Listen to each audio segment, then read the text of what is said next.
So magandang araw kabola. Lipat muna tayo sa NBA. So mga pag-uusapan po natin sa video na ito kabola. Rundown po ulit tayo ng iba't ibang po mga trade rumors na nakalap po natin. Golden State Warriors, Milwaukee Bucks, and of course your favorite Los Angeles Lakers. Ang pag-uusapan natin si Kai Sotto. So may hindi pa nakasubscribe, pakipindot naman po yung subscription button. So start po natin Kai Sotto kabola. So malamang nakita nyo naman yung 2 games po kabola ng Gilas Pilipinas. You should have watched Kai Sotto. The guy showed a lot of promise kabola. Can we agree with that?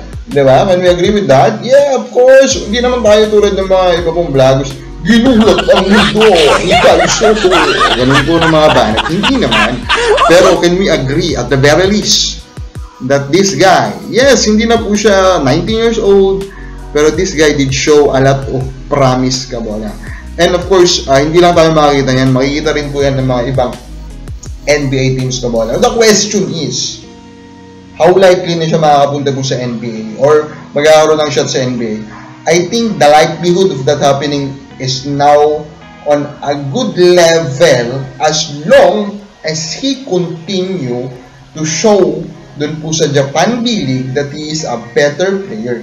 And he continue to show this one skill that could be his key to the NBA. Anong skill po yun kabola? I think pareho tayo ng isip. Yes, I'm talking about that skill.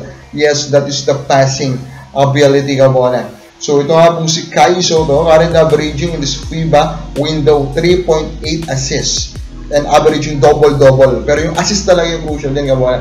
Crucial yan kasi for him, if he can really show that he can become an average playmaker in the center position with that height in the NBA kabola, I'm pretty sure one team out of those 30 teams in the NBA will want to have a shot on him kabola, especially with a Wembanyama threatening kabola, terrorizing NBA at 7'3", Jokic at 7'1", Embiid at 7'2", Antetokounmpo at 6'11", but massive size kabola, diba? Size matters now in the NBA. And I do believe that if Kai Sotto really shows that his passing is legit, meron po yan. Meron. At least tumawag at bibigay po sa kanya ng chance. Kabola. So, ihuli natin yung Lakers. Itong rundown muna tayo sa mga nakalap po natin. Kabola, ng mga rumors or possibilities. Milwaukee Bucks daw po kabola. Kino-connecta nila sa kay Cam Thomas kabola ng Brooklyn Nets. Cam Thomas, familiar? This guy is scorer. Kabola. Yun ba yung need ng Milwaukee Bucks? If you look at the lineup, yes, possible. Kabola, medyo langanin sila ngayon. Medyo nagpahilid. Kapag titignan mo po yung standing, so they really need someone to spark their status right now. Kabola. Next po natin, dito po sa ating rundown, Zion Williamson, kabola, is pinapabalitan na po kabola yung kanyang pong agent, kabola. And that could indicate, kabola, that his future with the New Orleans Pelicans, which is currently at the bottom of the standing, questionable na kabola. Diba? So, nagiging questionable na yung future na po na yan. And Zion Williamson, knowing po his potential, of course, marami pong magkaka-interest po dyan.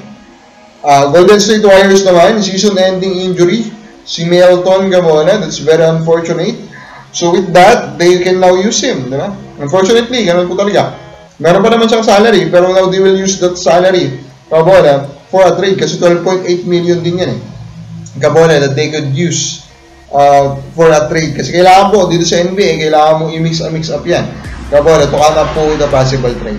Now, Lakers, may dalawa pong nakita tayo, pinangalanan nila na pwede pong mag-interesan nila. First one is Paul George, kabola, of the Philadelphia. Because Philadelphia 76ers struggling right now. They're battling for the lowest spot in the Eastern Conference. So, posible, diba, na si Paul George na pwede mo na pong matrade at December 15 and beyond, kabola, ng 76ers, trade nila para ituloy-tuloy na lang nila yung tanking. Yan po yung pwede magtingin sa 76ers. And of course, ang pangit po ng performance ngayon ni Paul George. 14.9 points, 5 rebounds, 5 assists. Ganyan po yung mga numero niya. So, with those numbers, 76ers cannot ask for a good package in return. So, pwede mag-offer po dyan. And may mga nakalibrate na po na potential trades for in kakasya po or maayos po yung magiging palitan kabola. And then, of course, another name that is also coming up for Lakers is ito pong player po nitong Brooklyn Nets, kabola. Kung hindi po kayo familiar, Dorian Finney-Smith, a 3-and-D player, so shooter with defense type of player po, kabola. Brooklyn Nets, of course, nasa mediocre mood sila, so potential po yan so that they can tank more, that they can trade one of their best players, Dorian Finney-Smith, to Los Angeles Lakers. So kung makabola sa game mo, anong dapat gawin po ng Lakers? Comment na po sa baba.